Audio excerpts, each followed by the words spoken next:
What's up everybody, it's Sean here back today to give you a review of the Union Fragment Air Jordan 1 Retro High OG in this black and varsity red colorway. Today's video is sponsored by the good people from Quality. Quality is a Montreal-based streetwear brand that sells stylish and quality apparel that's not gonna break the bank. They're a proud Canadian company and they're a brand that I've been repping for years now. And coming up soon, they're launching their spring and summer 2026 line. I know this winter has been absolutely terrible, but fingers crossed it's gonna be a few more months and then the warmer months are gonna be right around the corner. And that's when I'm gonna be really able to rock this new collection coming from Quality. So this right here, this is their wave knit polo, which is very soft, super comfortable. It feels very breathable as well. And it's kind of like the best of both worlds, being something you can wear really casually, but at the same time, the details on this shirt make it that you can kind of elevate it and dress it up a little bit too. So check out Quality, I'll link their socials, their website, all that stuff down below, and stay tuned for their upcoming spring and summer 2026 collection. So this is the latest collaboration between Union Los Angeles, Hiroshi Fujiwara's Fragment design, and Jordan Brand. Releasing 3 pairs of the Air Jordan 1, there was the Royal colorway that I reviewed on my channel previously. There was the most limited pair, which was the white and black pair. That was only available at certain spots in very limited numbers. And then this one is said to be the most widely available. So the official colorway for this shoe is black, white, varsity red, and royal. And in typical Union Los Angeles Air Jordan form, it's kind of like a mashup silhouette where they Frankenstein together the upper of the Air Jordan 1 Chicago with the bottom of the Air Jordan 1 Fragment. And just like the other pair that I reviewed, these released on the Union LA website earlier this month, and then there's gonna be a wider release on February 26th. They retail for $205 US or $260 here in Canada. And at least here in Canada, these will be available at most of our major boutiques, including Capsule, for example. So depending on when you're watching this video, check out your local boutique, see if they have some sort of raffle going on, because now's the time to enter it. So just like the other Royal pair, the box that this comes with is exactly the same. This is a black-based cardboard box. We have Nike branding outlined on the top, and then the rest of the box is basically just all black. Nothing too special to it. Here's a look at the size tag though. And then the paper inside the box features Union, Fragment, and Air Jordan 1 branding.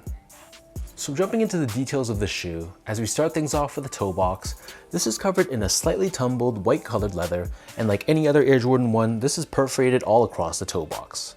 Surrounding the front toe cap, we have this pebbled black leather, and just like the other pair, the edges of this leather are painted in this yellowed color, giving it more of an aged or vintage appearance. This same black leather covers the side flaps of the shoe, as well as covering the eyelets. Underneath this on the mid panel, we have more white leather, and then stitched on top of this, we have a black leather swoosh. Hanging off the side of the lateral side, we have this tag with Union LA branding, and then right underneath this, where it connects the bottom of the shoe to the upper, we have this exaggerated white colored stitching, which runs across all sides of the shoe. Above this, we have this panel of tumbled red leather, and then we have a debossed Air Jordan Wings logo. This is found on the lateral side only in black.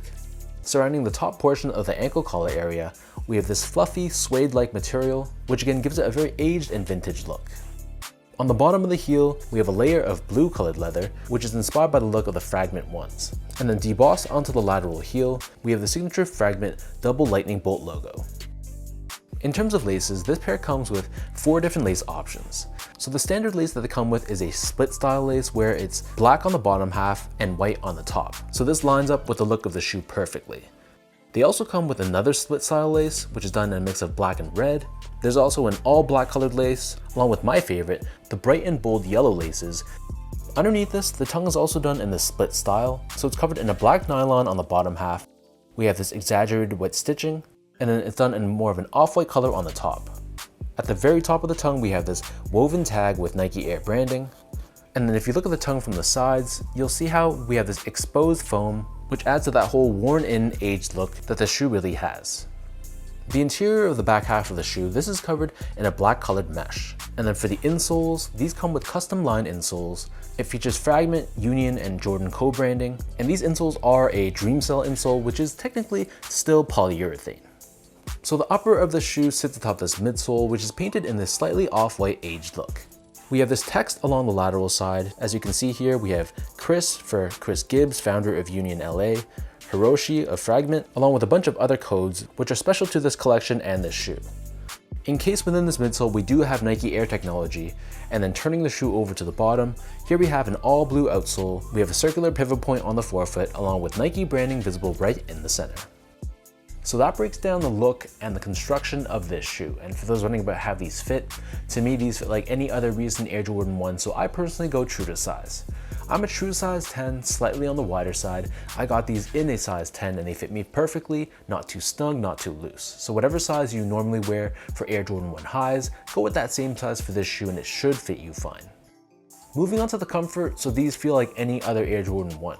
It's not going to be the most comfortable model out there. It feels pretty flat, pretty low to the ground. It is very stable, but if you're looking for a lot of cushioning and softness underfoot, the Air Jordan 1 is not going to provide that.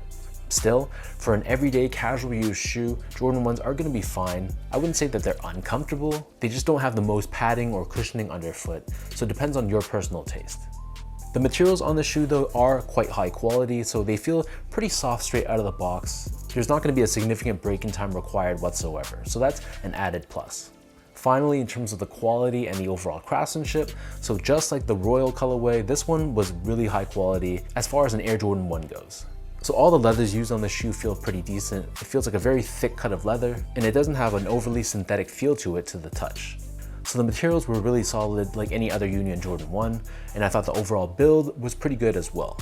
Very minor issues if I'm nitpicking with the stitching, but other than that, the panels were consistent between my left and right feet. No other major flaws that I noticed, so all in all this feels like a more elevated version of a Jordan 1, which makes sense considering it's a triple collaboration, so it would have been extremely disappointed if they under-delivered for a shoe like this.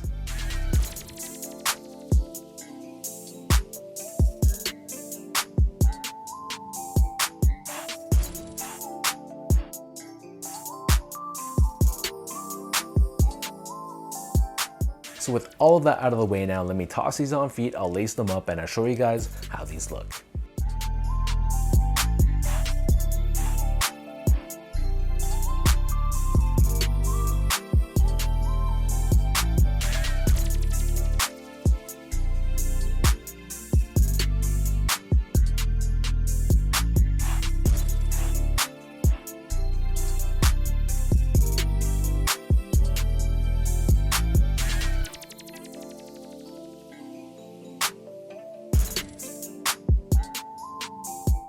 Overall, I feel like this Varsity red and black colorway has a more cohesive look than the Royal pair.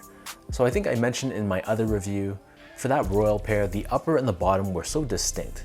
We had black and blue bottom with a very light or white colored upper. It just felt very distinct. Whereas this pair, well, it does introduce another loud color with red. For some reason, it just blends the upper and the bottom a lot more seamlessly, especially when you throw on these yellow laces. It just has more of that unified look, which I kind of prefer. So I know the Royal pair, it seems to be the more limited pair of the two, but putting aside resale value, I actually think that this pair is probably the nicer one of the two. I'm not even going to be talking about the white and black pair because that was basically impossible to get. But of the two, I think this one might be my more preferred, but honestly both are really, really solid. I know the hype surrounding Jordan 1s hasn't been the greatest recently, but I think Union and Fragment have definitely put a lot more energy behind the Jordan 1 with the release of these three pairs. So let me know in the comment section down below, what do you guys think about this Union LA Fragment Air Jordan 1 in this black and Varsity red color?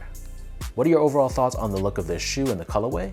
And of the three, how do you rank this one, being that this one was the most accessible, which is definitely a good thing for those that actually want to rock this shoe, but does this one being the most available of the three kind of sway your opinions on which colorway you like most? Again, leave your thoughts down below, and if you guys enjoyed this review, be sure to like, comment, and subscribe to my channel if you haven't yet. I'll add my social media accounts down below for you guys to check out and follow. And as always, thank you for your continued love and support, and I'll catch you all in my next video.